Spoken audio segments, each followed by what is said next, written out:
Hey, how's it going out there, everybody? Hope everybody's having a great day. Coming to you today for weekly recap. Let's talk about weekly recap, what it is, what it does, and how it works for me. Okay, here's what I'm going to give you, what I'm going to go over now. Somebody else can do, they can do a generic weekly recap if they want to, but here's what I give you with mine. I'm going to talk about the loads I did. I'm going to talk about the variable cost and why I did the loads and that type of thing. Here's things I don't talk about. Don't talk about my carrier. I'm leased to an 80-20 split carrier. I pulled their trailer. I buy the reefer fuel. They handle everything else with the trailer. I don't talk about the carrier. I think I just said that, but I'm going to say it again. I don't talk about the carrier. Most of these loads are reefer. If they're not reefer, I'll tell you they're not reefer. This week is from like the third week of February 2023. So if you're watching this in the future, much thank you for that. But just another boring old week we got to talk about here. I'm settled in. I do as many of these as I can when they're offered. I take them because it's basically a 5-day week right here, and let's talk about it.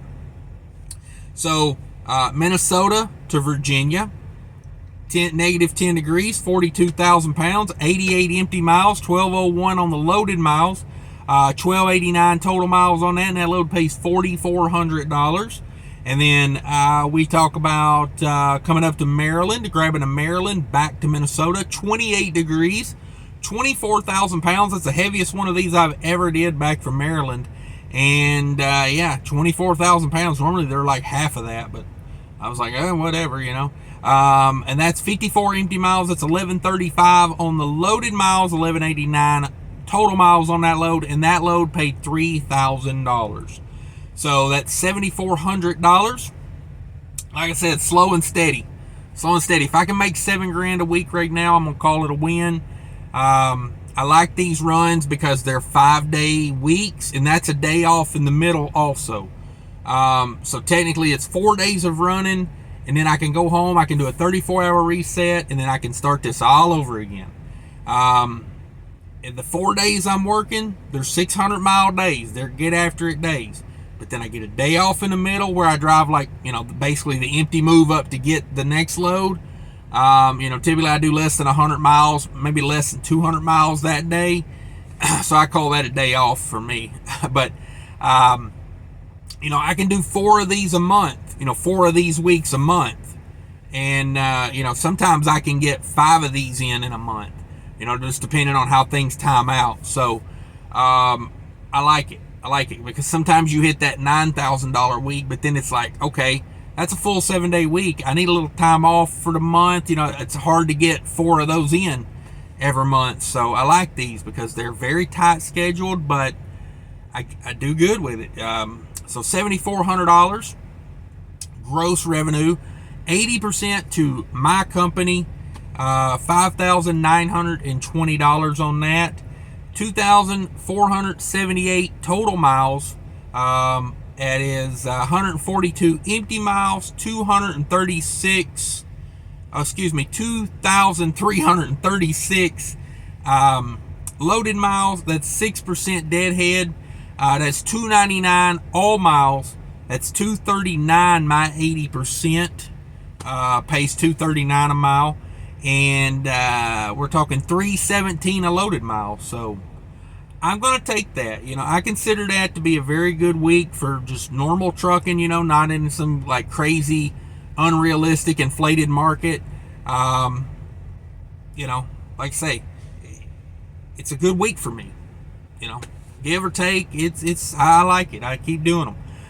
Let's talk diesel. We've spent $13.92 in diesel for the week. I spent $100 on reefer fuel, $44 on DEF, $13 on a scale. I did scale the load out. Sometimes I scale those, sometimes I don't.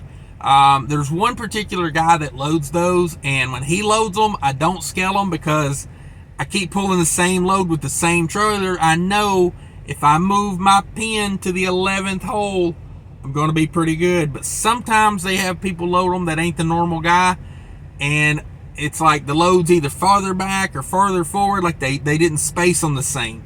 So I scale some of those. $458 in tolls. My Lord, that's where most of the money goes on this one, or the profit anyway.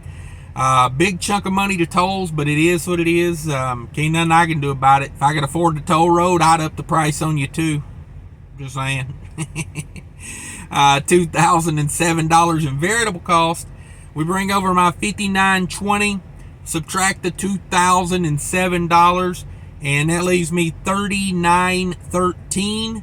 And then I put $500 into maintenance, and that leaves me $34.13 to do what I have to do with. Fuel costs for the week, 56 cents per mile fuel cost for the week, and that's just truck fuel. I don't talk about reefer fuel or any of that. You know, I tell you, I spent $100 on reefer fuel. I run both of these loads on continuous for about the first, about the first 3 or 4 hours, like the first little leg of the trip, you know. Like, I'll get it loaded, I leave it on continuous just so I know the load has got plenty of airflow around it, and it's got, a frozen food load, frozen is frozen. Unless it's ice cream, I'm probably gonna, especially in the winter, if it's frozen food and the temperature outside is 20 degrees in Minnesota, there is no way I'm running that on continuous. That is the biggest waste of fuel.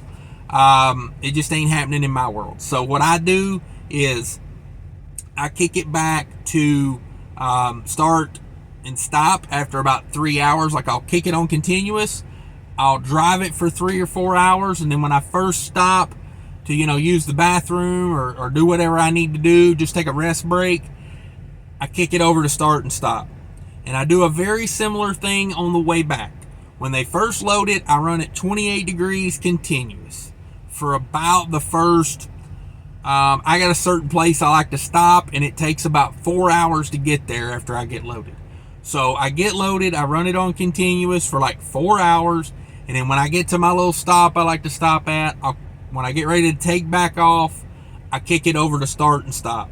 I've done this run 20-30 times both ways and never had anybody say anything about it, me doing it that way. So if it ain't broke, I don't fix it. And if I can go a whole week with spending $100 in reefer fuel, I am pulling a pretty good trailer. I got a 2020 Great Dane with a Carrier 7300 on it right now. So that trailer does really well, especially with the start and the stop.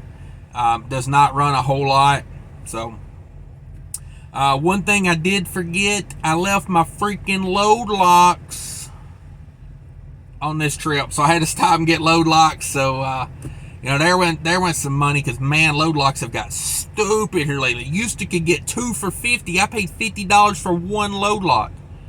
I had an extra one on the truck, on the rack in the back, and I bought one. But yeah, freaking load locks have gotten ridiculous lately. So be sure to do your best to remember your load locks. Don't be an idiot like me and drive off without them. And that's the PSA for the week. Thanks for tuning in, everybody. I much appreciate everybody watching. If you could, smash that like button for me. If you want more trucking content, subscribe to this channel, because we keep it real. And do me a favor, go down to the description of the video, check out all that stuff. I got stuff down there that's going to make your trucking life better and easier and more efficient. Thanks for watching, everybody. Take care of each other out there. And remember, people are more important than trucking. Bye.